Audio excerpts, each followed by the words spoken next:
Hi everyone, welcome back. এই ভিডিওতে আমরা HTML এর আরেকটু ইনডেপথ স্ট্রাকচার সম্পর্কে জানব। লাস্ট ভিডিওতে আমরা হ্যালো ওয়ার্ল্ড প্রিন্ট করেছিলাম, ইজন্ট ইট? সো এটা ছিল আমাদের লাস্ট ভিডিওতে। আমি শুরুতেই একটু ক্ষমা চেয়ে নিচ্ছি। আমি লাস্ট ভিডিওতে সেখানেও বলেছিলাম যে এটা আসলে আমার উল্টাপাল্টা হয়ে যায়। এইটা হচ্ছে লেস দ্যান, ওকে, অ্যান্ড এইটা হচ্ছে গ্রেটার দ্যান। সো এটা উল্টাপাল্টা কেন হয় এটাও আমি একটু বলি। ছোটবেলা থেকে আসলে আমি এইভাবে মুখস্থ করিনি। ছোটবেলা থেকে আমি আসলে এটা যেভাবে মেমোরাইজ করেছিলাম যে যেটা পেটে থাকবে সেটা হলো বড়। যেমন ধরুন x is 5।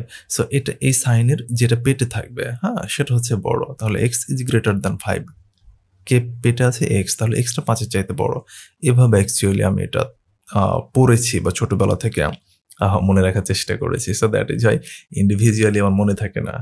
Anyway, so hopefully আপনারা বুঝেছেন। তাহলে আমি যেমনটা বললাম যে আজকে আমরা যেটা দেখব সেটি হলো যে একটা HTML এর স্ট্রাকচার, ওকে? সো লাস্ট ভিডিওতে যেটা আমরা বলেছিলাম যে আমরা এই যে এইভাবে হ্যালো ওয়ার্ল্ড লিখেছি, তাই না? বাট এখানে কিন্তু কোনো স্ট্রাকচার দেই নাই আমরা। তাহলে চলুন আমরা একটা স্ট্রাকচার অবশ্যই তো দিব এখানে, বাট তারও আগে আমরা বোঝার চেষ্টা করি যে HTML এর স্ট্রাকচারটা কেমন হয়। তাহলে আমি একটা কথা বারবার বলছি যে কিচেনের উদাহরণ দিচ্ছি যে আপনি যখন কোনো কিছু নিয়ে আসছেন সেটাকে আপনি ডেফিনেটলি এলোমেলোভাবে রাখবেন না। তাহলে আপনার প্রোডাক্টটা বা যে জিনিসটা আপনি রাখছেন ওটা ভালো থাকবে না, তাই না? ঠিক একইভাবে এইখানে আমরা HTML এ যা কিছু লিখছি বা লিখব সবকিছু আমাদেরকে অর্গানাইজিং ওয়েতে রাখতে হবে, তাই না? ওকে, চলুন এবার আমরা ডিরেক্টলি কথা বলা শুরু করি, অর্থাৎ আমাদের টপিকেই ডিরেক্টলি ঢুকে যায়। তো ব্যাপারটা হচ্ছে যে এই যে আমরা কোড লিখতেছি বা কোনো এলিমেন্ট রাখবো, আমরা কোথায় রাখবো? এরকম একটা পেজে রাখবো, রাইট? তাহলে এই পেজটাকে আমরা একটা এমপ্টি প্লেস চিন্তা করতে পারি। এমপ্টি প্লেস, এরকম একটা এমপ্টি প্লেস। এখন এই এমপ্টি প্লেসে আমরা এগুলোকে যদি সুন্দর করে অর্গানাইজ ওয়েতে না রাখি তাহলে আমাদের কিন্তু কাজ করতে অসুবিধা হবে। একই সাথে আমরা সবকিছু ঠিকঠাকভাবে রাখতে পারবো না। তাহলে আমাদের কি করতে হবে? আমাদেরকে এইভাবে আমরা চিন্তা করতে পারি যে ওকে, এটা আমার এমপ্টি প্লেস, এটাকে আমি কি করলাম, একটা বড় একটা হচ্ছে বক্স হিসেবে চিন্তা করলাম। সো বড় বক্স হিসেবে আমি কি করতেছি, এটাকে আমি নিচ্ছি, ওকে? আচ্ছা, আমি ডিরেক্টলি এখান থেকে দেখাই। সো মনে করুন যে এইটা হচ্ছে আমাদের কি, এটা হচ্ছে আমাদের প্যারেন্ট বক্স, ওকে? সো এই প্যারেন্ট বক্সের ভেতরে আমরা কি করব, সুন্দর সুন্দর করে আমরা কি করব, আমরা ধরুন এইখানে একটা বক্স নেব, এইখানে কিছু রাখবো, এইখানে একটা বক্স রাখবো, এখানে কিছু রাখবো, এইখানে বক্স নিব, এইখানে বক্স নিব। এভাবে সুন্দর করে করে যখন আমরা বক্সের ভেতরে রাখবো তখন কি হবে বলুন দেখি? আমরা খুব সুন্দরভাবে অর্গানাইজিং ওয়েতে জিনিসগুলো রাখতে পারবো, তাই না? সো এই সেম স্ট্রাকচারটা কিন্তু HTML এ ফলো করা হয়। কিভাবে করা হয় চলুন আমরা দেখি। তাহলে আমাদের HTML এ মূলত প্রথমে একটা আমাদের প্যারেন্ট বক্স রয়েছে বা কন্টেইনার রয়েছে, সেটি হলো এইটা ধরে নিচ্ছি আমরা।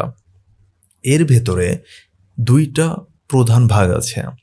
একটা ভাগ হচ্ছে হেড, একটা ভাগ হলো হেড, আরেকটা ভাগ হচ্ছে বডি। বডি, তাহলে পরে এই হেডের ভেতরে আসলে কি থাকবে? এই হেডের ভেতরে মূলত আমাদের মেটা ডেটা থাকে। Meta data. So meta data কি আসলে? যে আপনার এই যে HTML ফাইল বা ওয়েব পেজটা ক্রিয়েট করছেন এর সম্পর্কে কিছু তথ্য থাকবে মূলত। যেমন একটা তথ্য আমরা এখানে দেখতে পাচ্ছি, এখানে দেখুন কিছু একটা লেখা আছে, কিংবা আমি যদি নন একাডেমির ওয়েবসাইটটা ভিজিট করি, নন একাডেমি, তাহলে এখানে দেখবেন যে এই যে হোম হাইফেন নন একাডেমি লেখা আছে। সো এটা একটা মেটা ডেটা, এটাকে আমরা টাইটেলও বলে রাখি আরকি, বলে থাকি। সো এটাকে আমরা কি করতে পারি? এটাকে মূলত আমরা এই যে টোটাল প্যারেন্টের ভেতরে ২টা ভাগ করেছি। একটা ভাগ হচ্ছে এইটা, আরেকটা ভাগ হচ্ছে এইটা। সো এর ভেতরে আমরা কি করতে পারি? সেটাকে রাখতে পারি। সো এটা হচ্ছে মেইনলি কি তাহলে? হেড। এবং অলমোস্ট প্রত্যেকটা এলিমেন্ট আমরা কি বলেছি? কন্টেইনার। অর্থাৎ তার ওপেনিং আছে, ক্লোজিং আছে, রাইট? তাহলে আমাদের প্রথমে কে ছিল? আমরা স্ট্রাকচারটা লিখি এখানে। প্রথমে ছিল আমাদের HTML। তাহলে এইটা হচ্ছে আমাদের প্যারেন্ট কন্টেইনার, রাইট? তাহলে ওপেনিং আছে, ক্লোজিং আছে, রাইট? সো ক্লোজিংটা আমি এখানে লিখতেছি, ক্লোজিং। তাহলে এর ভেতরে আমরা ২টা ভাগে ভাগ করেছি। একটা হচ্ছে হেড, তাহলে এখানে থাকবে আমাদেরকে হেড। সো হেড আমি এখানে রাখলাম, এখানে ক্লোজ করতেছি এবং বাকি অংশ কি বলেছি, বাকি অংশ হলো বডি। তাহলে আমার বডি এখান থেকে শুরু হলো এবং এখানে লেটসে শেষ হলো। ওকে, সেটা হচ্ছে আমাদের বডি। এই হেডের ভিতরে ওই যে আমি দেখালাম যে ওখানে আমাদের টাইটেল লেখা ছিল নন একাডেমি হাইফেন হোম ছিল মেবি, হ্যাঁ। সো ওই টাইটেলের জন্য আবার আমাদের কি রয়েছে, একটা টাইটেল নামে একটা ট্যাগ আছে, টাইটেল। তাহলে আমরা এখানে লিখতে পারি টাইটেল, দেন এখানে আমরা কোনো একটা নাম দিতে পারি, লেটস আমি হোম দিলাম, হোম। ওকে, দেন আমি কি করবো, ক্লোজ করে দিচ্ছি, টাইটেল। ওকে, তাহলে এটা হচ্ছে আমাদের কি, এই অংশটুকু হলো মূলত আমাদের হেডের অংশ, রাইট। তাহলে এখানে কি থাকবে বলেছি, এখানে আমাদের মেটা ডেটা থাকবে। তাহলে এবার এইটুকু হচ্ছে বডি। আমরা আমাদের ওয়েব পেজে যা দেখতে পাচ্ছি, আমরা আমাদের ওয়েব পেজে এই যে এত কিছু দেখতে পাচ্ছি, বিভিন্ন ধরনের এলিমেন্টস আছে, রাইট। এই সব কিছুই আসলে কোথায় থাকে জানেন, এগুলো আমরা মূলত বডিতে লিখে থাকি। অর্থাৎ আমরা ডিফারেন্ট টেক্সটের জন্য, ইমেজের জন্য, ইউআরএল এর জন্য, কোনো একটা অ্যাঙ্কর ট্যাগের জন্য, বিভিন্ন ধরনের এলিমেন্টের জন্য ডিফারেন্ট আমরা কি করে থাকি, ছোট ছোট করে আমরা বক্স বা কন্টেইনার আমরা মূলত নিয়ে থাকি এবং সেগুলোতে আমরা আলটিমেটলি কি করি, আমাদের যেই এলিমেন্টগুলো আমরা রাখতে চাচ্ছি সেগুলো মূলত আমরা রেখে থাকি, রাইট। সো এই হলো মূলত আমাদের একটা HTML এর বেসিক স্ট্রাকচার। সো এখানে তো আমরা দেখলাম। এবার তাহলে আমরা হ্যালো ওয়ার্ল্ড, যেটা আমরা একদম ওপেন স্পেসে রেখে দিয়েছিলাম।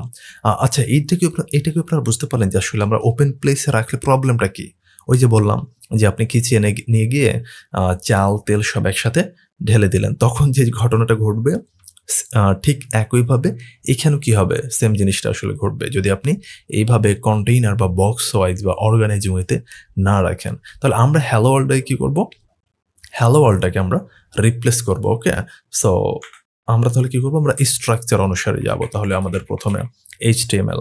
তাহলে আমি যেটা বলেছিলাম যে এই যে আমাদের VS কোড বা এখনকার সময়কার কোড এডিটরগুলো ব্যবহার করার সুবিধাটা হচ্ছে এটা যে আমাদেরকে সব কিছু লেখা লাগে না, এটা অটো কমপ্লিট করে দেয়। ওকে, তাহলে আমরা HTML নিলাম, এরপরে কি করব, আমরা হেড ট্যাগ নিব, রাইট। সো হেড, তাহলে হেডের ভেতরে আমরা কি করব, একটা টাইটেল নিলাম। টাইটেলের ভেতরে আমরা কি করব, ধরুন আমরা লিখতেছি ফার্স্ট ওয়েব পেজ। ওকে, তাহলে এটা আমাদের কি হবে, এটা হচ্ছে আমাদের টাইটেল হিসেবে অ্যাড হয়ে যাবে। এর ভেতরে কি থাকবে, বডি। তাহলে আমরা দুইটা পার্টে ভাগ করে নিলাম, রাইট। এই বডির ভেতরে আমরা কি করব, তাহলে চলুন আমরা হ্যালো ওয়ার্ল্ড লিখি, হ্যালো ওয়ার্ল্ড। আমরা যদি সেভ করি তাহলে আমরা ব্রাউজারে গিয়ে যদি রিফ্রেশ করি আমাদের সেম আউটপুটই দেখাবে। দেখুন হ্যালো ওয়ার্ল্ড দেখতে পাচ্ছি, রাইট। বাট দিস টাইম আমরা কি করেছি, আমরা আরো অর্গানাইজিং ওয়েতে লিখেছি। ওকে, সো এখানে আমরা সবকিছু ম্যানুয়ালি লিখলাম। এই যে পুরো স্ট্রাকচারটা, আমরা যখন অনেকগুলো ওয়েব পেজ তৈরি করব তখন কি প্রত্যেকটাতে এইভাবে ম্যানুয়ালি এই স্ট্রাকচারটা বিল্ড করব? উত্তরটা হচ্ছে না। আমরা এটা খুব শর্টকাটে লিখতে পারি। আমরা জাস্ট যদি এক্সক্লেমেটরি সাইন অর্থাৎ একের পাশে যেটা আছে এইটা দিয়ে যদি ইন্টার চাপ দেই তাহলে দেখুন আমাদের একটা স্ট্রাকচার চলে আসছে। ঠিক আছে? সো এই শর্টকাটগুলো আমি বলবো, আপনারা অবশ্যই নোট করে রাখবেন এবং প্র্যাকটিস করতে করতে আপনাদেরও মাথায় সেভ হয়ে যাবে অটোমেটিক্যালি। তাহলে আমি আবারও বলে দিচ্ছি, এক্সক্লেমেটরি সাইন যেটা একের সাথে থাকে কিবোর্ডে, ওটা চাপ দিয়ে আপনি এন্টার যদি চাপ দেন তাহলে পরে কি হবে, পুরো স্ট্রাকচারটা চলে আসবে। তাহলে এখানে কিছু জিনিস আছে, আমি এই দুটো আপাতত মুছে ফেলতেছি, ফর নাও মুছে ফেলতেছি। ওকে, তাহলে আমাদের টাইটেল, ডকুমেন্ট এবং ইংলিশ, অবশ্যই আমরা ইংলিশ ল্যাঙ্গুয়েজে লিখতেছি। সো দ্যাট ইজ এখানে ল্যাঙ্গুয়েজ ইংলিশ আছে, এগুলো তো আমরা বুঝেছি। এখানে আরেকটা আননোন লাইন আছে, এইটা right, doc type HTML। So how does it mean actually? So এই লাইনটার মানে হচ্ছে আসলে যে আমরা HTML এর ভার্সন আছে, প্রত্যেকটা ল্যাঙ্গুয়েজের ভার্সন থাকে। সো আমরা কি করছি, HTML এর যে লেটেস্ট ভার্সন 5 সেটা মূলত ইউজ করতেছি। এইটা মূলত তারই একটা সিনট্যাক্স যে আমরা লেটেস্ট বা HTML5 ব্যবহার করছি, তার জন্য আমরা এটা নির্দেশ করতেছি বা আমরা মেশিনকে বোঝাচ্ছি যে এটা হচ্ছে আমাদের HTML এর 5 version. Okay, so that is এটা অ্যাকচুয়ালি ইউজ করা হয়েছে। আর এটাতে বললাম যে ল্যাঙ্গুয়েজ এবং বাকিটা আমরা ডিসকাস করলাম। সো হোপফুলি আমাদের তাহলে ক্লিয়ার হয়ে গেল যে একটা বেসিক HTML এর স্ট্রাকচার কেমন হয়ে থাকে।